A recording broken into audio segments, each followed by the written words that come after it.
What if I told you that the Nazi Germany's most important bomber wasn't designed for war at all? The Heinkel He-111 began as a sleek passenger plane but soon became the Luftwaffe's backbone, leading early victories before struggling to survive the rapidly evolving battlefield. How did this aircraft carve its name into history despite its shortcomings? Welcome to Historical Digs, where we explore the untold stories of history's greatest machines. A sleek silhouette in the skies, the Heinkel He-111 became the face of Nazi Germany's bombing campaigns. But was it an unstoppable war machine or an outdated relic? The Heinkel He-111 started as a German airliner but was secretly designed as a bomber in 1934. It was officially presented as a civilian aircraft to bypass post-World War I restrictions, earning the name Wolf in Sheep's Clothing. As World War II began, the He-111 became the Luftwaffe's most widely used bomber, instantly recognizable by its glass-covered greenhouse nose. It performed well in the early war years but struggled against heavily armed Allied fighters, especially during the Battle of Britain, where its weak defenses became a major drawback. Development and early role: a wolf in sheep's clothing. It was the 1930s when Germany was bound by the Treaty of Versailles, which prohibited the development of military aircraft. But the rising Nazi regime had no intention of staying grounded. Enter the Heinkel He-111, a sleek, modern, civilian transport designed by Siegfried and Walter Günther. On the surface, it was a commercial airliner meant for passenger service. However, behind the scenes, it was built with one goal: to serve as the backbone of the Luftwaffe's bombing fleet. Its large bomb bay, reinforced structure, and powerful engines were clear indicators that this was no ordinary airliner. Heinkel's engineers had crafted a machine that would soon become a symbol of destruction across Europe. Before we dig deeper into the Heinkel He-111, hit that like button and subscribe to Historical Digs. Your support helps us bring untold stories from history back to life. The secret evolution into a bomber.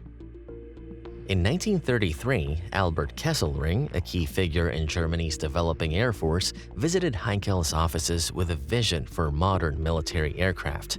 Germany had no official aviation ministry then, but Kesselring aimed to transform the Reichswehr's flying corps into a formidable air force. He convinced Heinkel to relocate his factory from Warnemünde to Rostock, expanding production with a workforce of 3,000. The urgency for new designs grew as advanced American aircraft like the Lockheed 12 and Douglas DC-2 emerged, pushing Heinkel to develop something equally competitive. Heinkel's breakthrough came with the HE-70 Blitz, a sleek, record-breaking single-engine aircraft introduced in 1932. Its elliptical wing design, crafted by the Günther brothers, caught the attention of the Luftwaffe, which sought a bomber transport hybrid. To compete with the Dornier DO-17, Heinkel evolved the Blitz into the twin-engine He-111, nicknamed the Doppelblitz or Double Lightning. The new design retained the elliptical wing and rounded control surfaces, but was larger with a lengthened fuselage and extended wingspan. After 200,000 man-hours of development, the He-111 was ready to take flight as Germany's next-generation bomber. The Spanish Civil War, a deadly debut. The He-111 made its combat debut in the Spanish Civil War in 1936 to 1939, where Germany supported Francisco Franco's nationalists. Under the notorious Condor Legion, these bombers rained destruction on Spanish cities, including the infamous bombing of Guernica in 1937. The He-111's speed and bomb-carrying capacity made it a formidable weapon, overwhelming poorly equipped Republican forces. During this war, the Luftwaffe perfected their deadly Blitzkrieg tactics, coordinating fast-moving ground forces with aerial bombardments to crush enemy resistance. The He-111 had proven itself as a devastating war machine, setting the stage for its dominant role in World War II. Early triumphs in Blitzkrieg warfare. When Germany unleashed its Blitzkrieg across Europe in 1939, the He-111 was at the forefront. It played a critical role in the invasions of Poland, Denmark, Norway, France, and the Low Countries, delivering precision strikes against enemy positions, railways, and industrial hubs. Its ability to fly long distances and deliver heavy payloads made it a key asset in Germany's rapid conquests. However, as the war progressed and Allied air defenses improved, the HE-111's weaknesses began to show.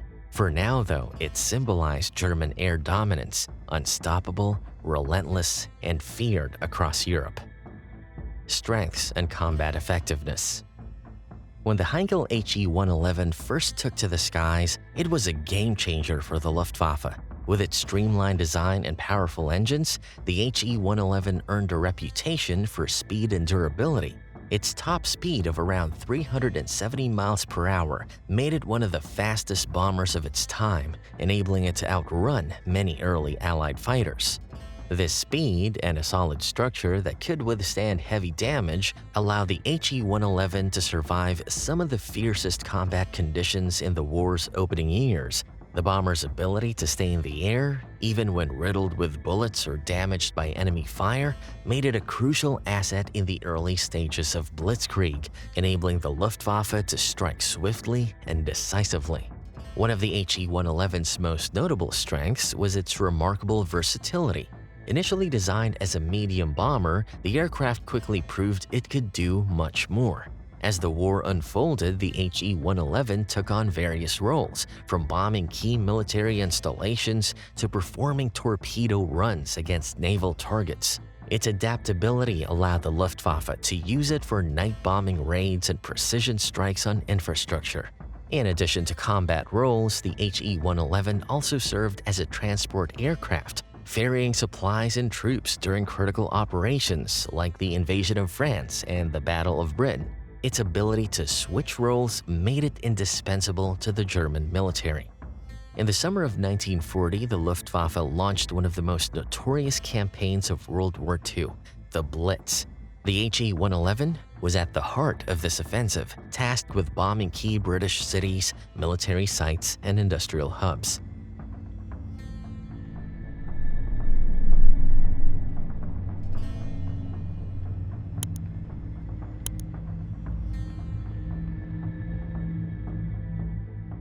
The aircraft's ability to carry a heavy payload of bombs and its speed and range made it a perfect weapon for large-scale bombing raids.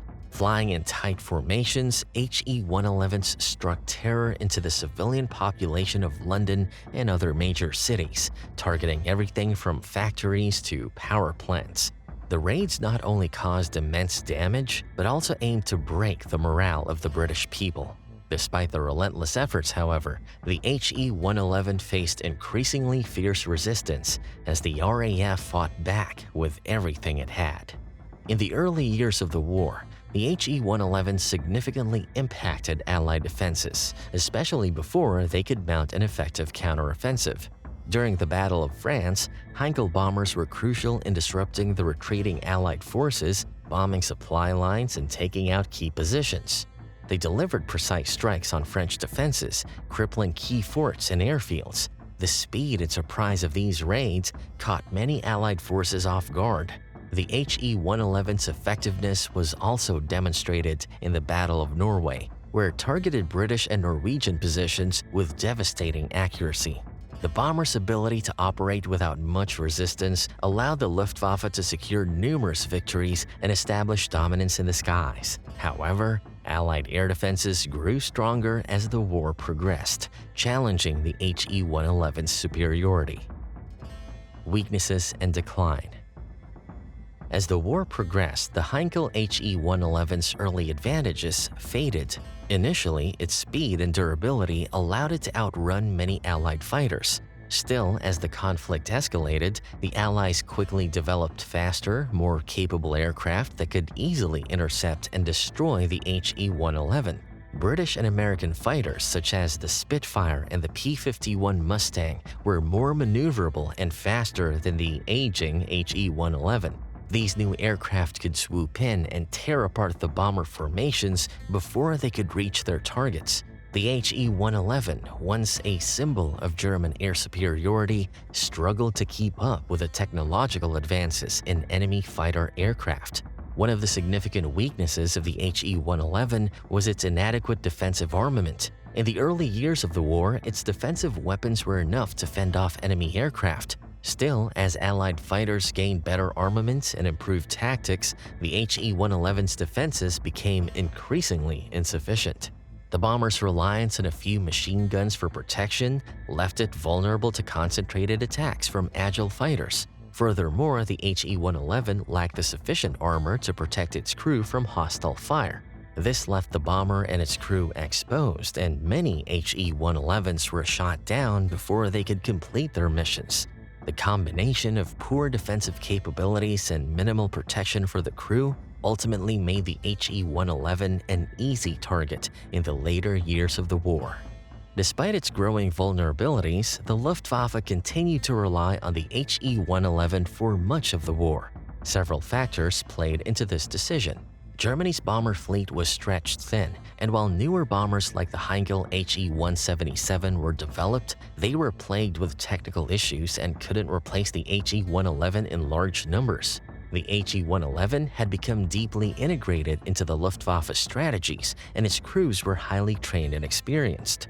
Discarding the aircraft would have meant losing valuable expertise. Finally, the HE-111's ability to adapt to various roles, medium bomber, transport, and even torpedo bomber, kept it in service. The Luftwaffe had no choice but to keep using the HE-111, even as its effectiveness declined, because no other aircraft could match its versatility in the short term. The end of the HE-111 and its legacy. As World War II dragged on, the Heinkel He-111, once the backbone of the Luftwaffe's bombing campaigns, found itself increasingly outclassed by newer aircraft. While it continued to participate in operations, it was no longer the effective tool it had been in the early years. The bomber's vulnerability to Allied fighter aircraft, its outdated defensive armament, and its inability to cope with the rapid advancement of air defense technologies severely hindered its performance. Despite these shortcomings, the HE-111 remained in service due to a lack of suitable replacements. Its crews, experienced and trained in its operations, were still called upon to carry out raids, albeit with a much higher risk. By this time, the bomber's role had been reduced, and it was increasingly relegated to secondary missions or used alongside more advanced aircraft in a supporting role. The ultimate decline of the HE-111 was marked by its gradual replacement by more advanced bombers, such as the Heinkel He-177, and even the early jet bombers like the Arado AR-234. These new aircraft were faster, better armed, and capable of carrying out more precise and strategic strikes. The He-177, despite its own issues, was seen as a far more advanced option for long-range bombing missions. Meanwhile, the introduction of jet aircraft like the Arado AR-234 symbolized a technological leap forward. The HE-111, which had once been a formidable force in the skies, now seemed outdated in comparison. As the war progressed, the Luftwaffe's focus shifted toward these new, more capable bombers, while the HE-111 was gradually phased out of active combat by the end of 1943, though it remained in limited use for certain secondary operations for a few more years. Though the HE-111's operational effectiveness declined as the war wore on, its legacy as the symbol of early Luftwaffe air power remained intact. The aircraft had been at the center of some of the most significant campaigns of the war's early years, most notably the Blitz over Britain and the bombings of France and Norway.